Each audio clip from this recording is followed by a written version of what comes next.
Greetings and blessings once again, YouTube. This is John the Jansenist, and I am doing a second part to my defense of Pascal's wager, and in this particular section I'm going to be addressing the most well-noted criticisms of the wager by various intellectual figures, both past and present, to the best of my ability.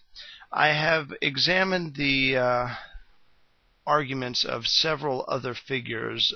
There is a summarized version of all of these arguments to be found on Wikipedia, so I have linked to the page there on Pascal's wager, and you can find all of these arguments in the criticism section of that page.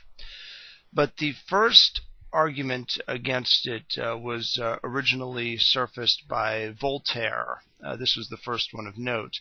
Now, Voltaire is a perfect representation of the deist or rationalistic argument against the wager, and he referred to the wager as being indecent and childish, and further elaborates, "The interest I have to believe a thing is no proof that such a thing exists." Now, this argument was very handedly shot down by Wikipedia itself, in which it states specifically, "But Pascal did not offer the wager as a so-called proof." Indeed, if you think about the concept of a wager, this is essentially running counter to the very idea of proof. You don't gamble based on something that you know to be a fact. And the thing with Voltaire is that he, from the standpoint of being a deist, assumed that the divine clockmaker, or the God that he envisioned as being the proper God, was the default position. It was just simply the rational conclusion that any rational person would come to. So there is really no wager to be thrown in, specifically with that view of God. Now, in regards to other gods outside of that, then the coin toss scenario would apply. And in fact, Pascal says so himself, that if reason could answer the question of God's existence, then the wager does not apply.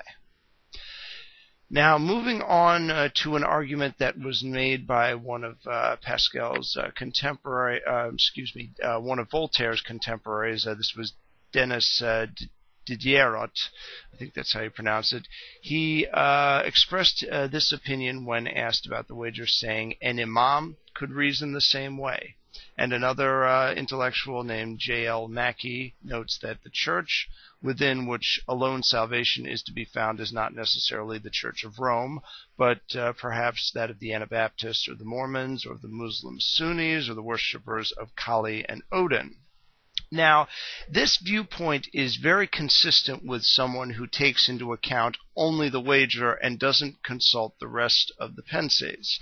And this is probably done because most people tend to view the pensées as simply a portfolio of various thoughts by Pascal, and that they did not have a consistent flow to them. I argue that this is not the point. I argue that these thoughts all came from the same person, a person with a very scientific and rational mind, and that all of these thoughts need to be weighed against each other, and that a equilibrium needs to be established between all of them before an effective argument can be made against the wager. We have to understand what the nature of the wager is, what it is for, in order to understand how the wager works. And indeed, the entire argument of inconsistent revelations is an argument that does not take into account the Jansenist view of sin. This also happens to be the view of sin from all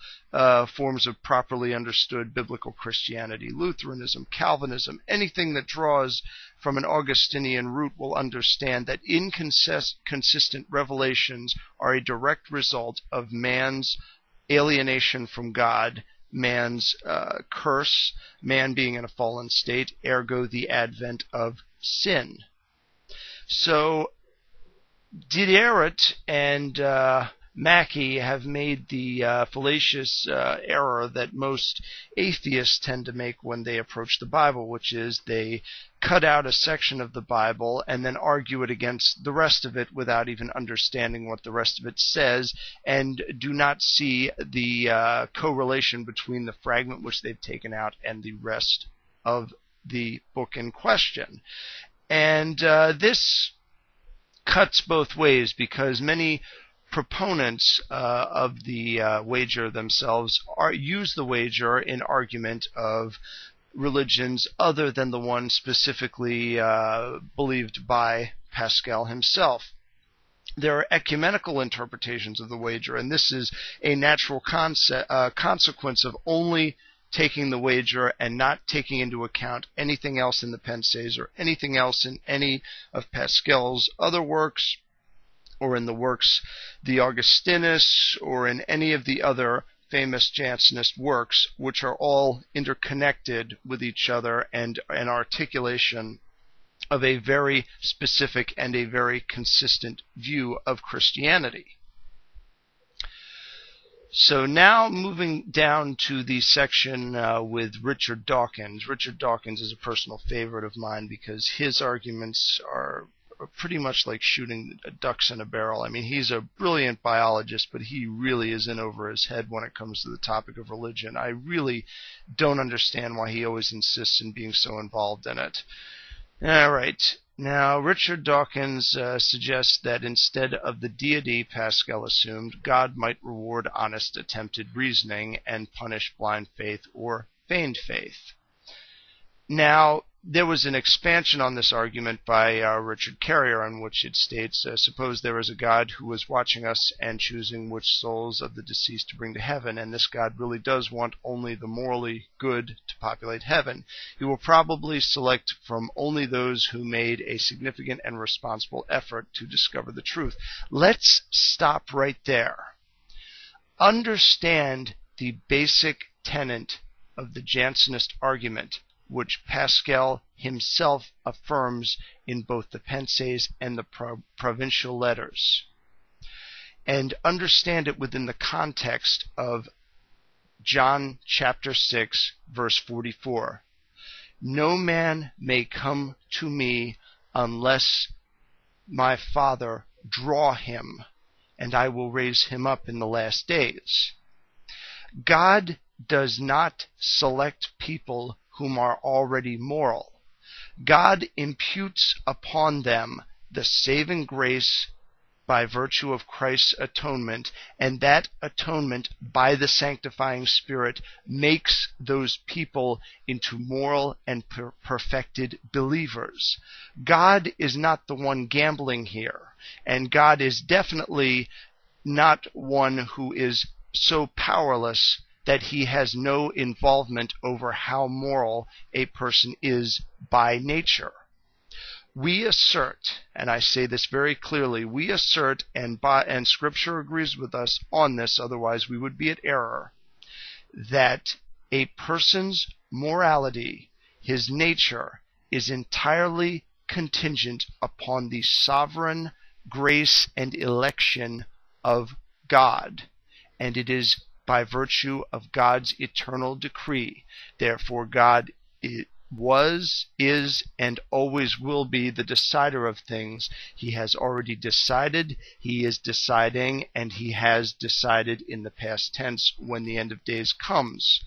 God is not subject to the confines of time. Therefore, suggesting that God is operating from within the constraints of time as if he himself were bound by them is a fallacious argument. And again, at the very same time, understand, God is not seeking out people who are already moral. He is imputing within them the seeds which will blossom into the kind of saving faith and regeneration of morality that will make them fit for the kingdom of heaven.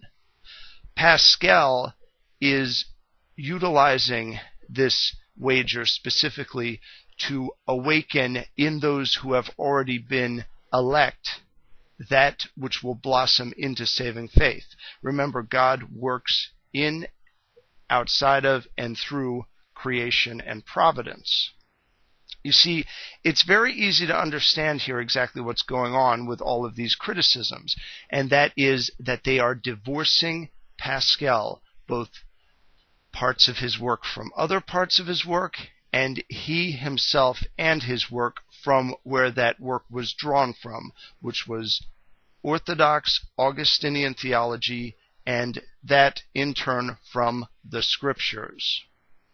So if you have a fallacious view of Scripture, then your understanding of all of the work of those who labored under the intention of revealing the Scriptures is going to be grossly at error.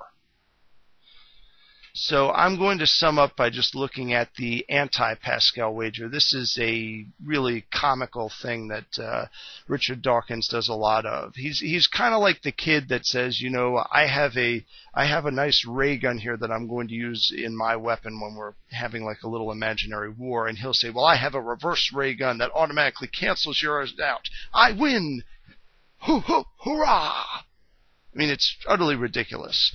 In the God Delusion, he essentially argues the way any sinner would. Suppose we grant that there is indeed some small chance that God exists. Nevertheless, it could be said that you will lead a better, fuller life if you bet on his not existing.